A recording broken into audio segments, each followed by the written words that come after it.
right, you've already learned the triangle. Everything's based out of that G triangle. And you have two triangle patterns, one in the key of G, one in the key of A. Those will go great in your daily warm-up. Now, let's talk about the block. The block is a 4-note shape that occurs on two different strings. So we're going to start with the G block.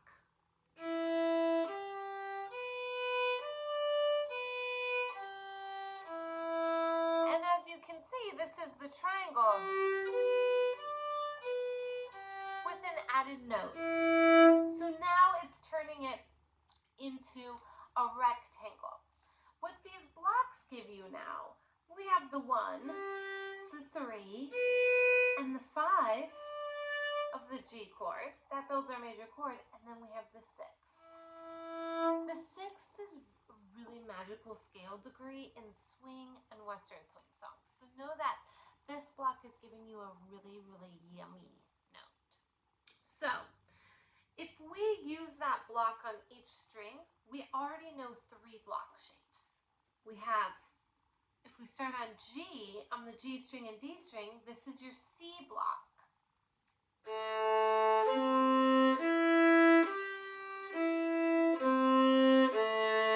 Our root is still at the base of where that triangle would be. We're just adding a note below. So C,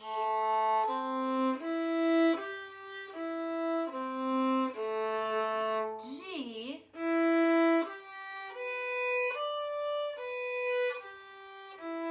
and D.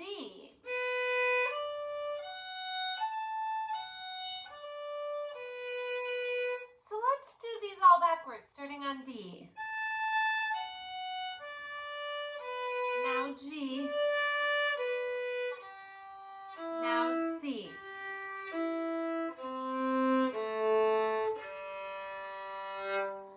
So already we have 3 of the block shapes. You're going to see a couple other block shapes in Sugar Moon. So this block is a symmetrical shape. We're going to see some asymmetrical shapes. So for instance, our A7 block is going to be part of that G block with the E and the G, but then we're going to go to open A and C sharp. So yes, we're including that open string in the block. When you look at my diagrams in the handouts folder, you'll see the shape. So you have to be a little creative in your thinking here. So if I talk about this in chord tones, we have an A7 chord. Here's the 5th, the flat 7, the root, the 3rd.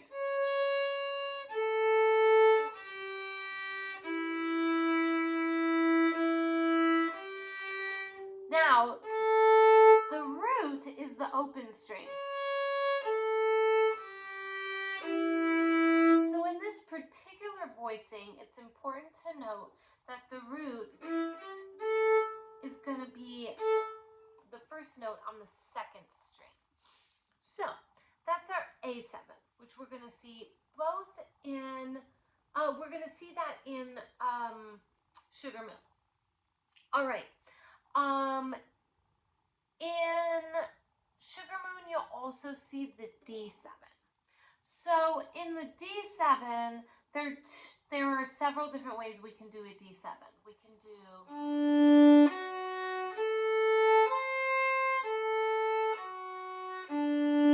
which I want everyone to learn. You should know that. That's root, 3rd, 5th, flat 7. That's a great arpeggio to know anyway, so you should know that. But the other way we could do the D7,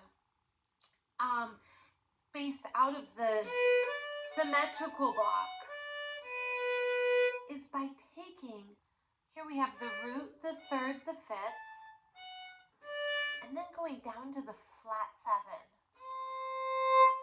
7 instead of the B. So we're going C natural, D, F sharp, A,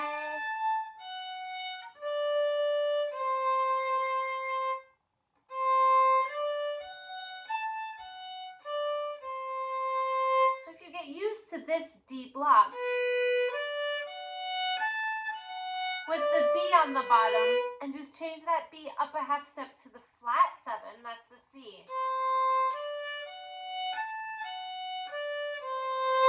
That's a beautiful way to picture that D chord. Now, in the next video, I'll go over some more advanced A7 and D7 blocks for the classes, the Ernest Tubbs and the Gershwin specials. And anyone who just feels like they want that bump, you can feel free to watch those. I do want to acknowledge that in some country music tunes, especially Walkin' the Floor Over You, we're also going to be using the C block down here.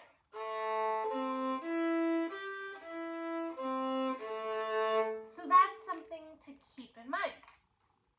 Now, in Lady Be Good, we're going to also use a C7 block. So remember our G block? We can keep this E, keep this G, but now we're going to go to a B flat, because that's the flat 7, and a C, because that's the root.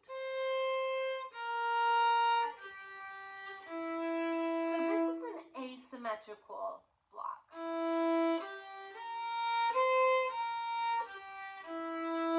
But I'll show you one little hint that anyone can do no matter what class you're in. When you have the G block,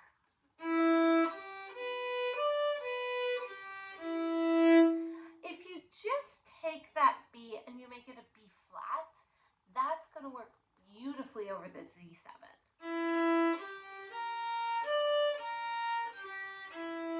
So G, C7,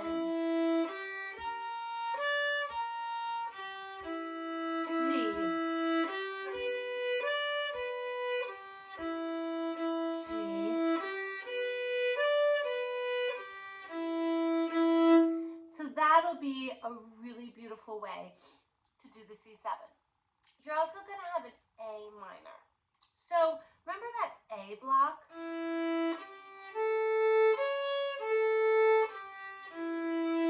That A minor is taking the C sharp, which 1, 2, 3 is the third of the chord, and making it a C natural.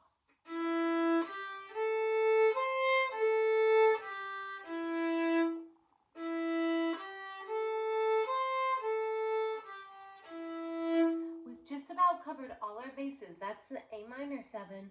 Now we just need C sharp diminished.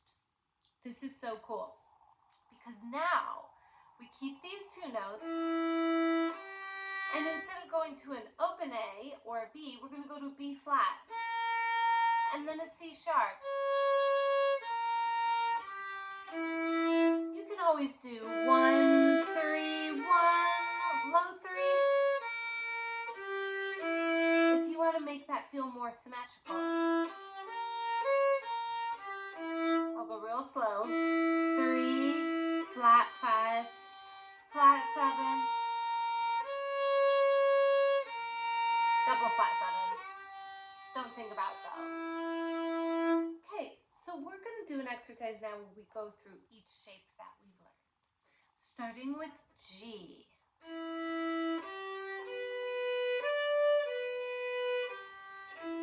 C7,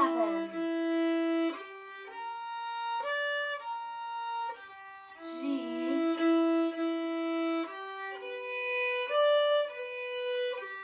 another G,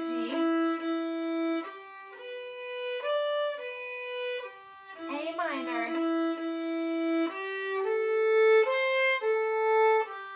D7,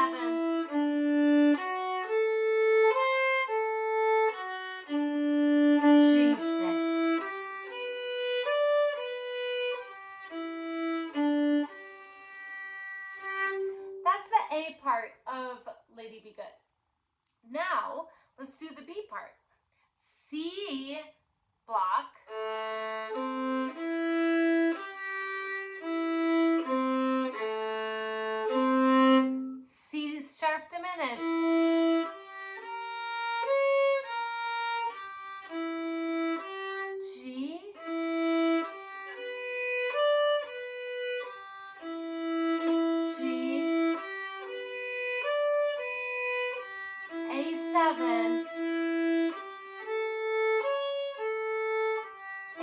again.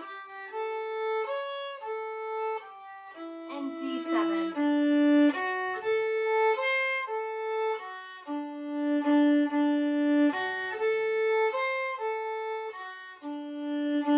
So remember, these blocks have 4 notes in them. If you're playing along with the play along track and working on memorizing the chords and the blocks, you can do these as quarter notes and play one of each, or you can do them as 8th notes and mess around with them. However you want to practice these, it's fine. My hope, though, is that you start seeing these patterns and how they're always the same. So enjoy this. Don't hesitate to ask me questions inside the Circle community. I'll be there for you, and so will your other camper friends. All right, in the next video, I'll go through some more advanced variations for the block.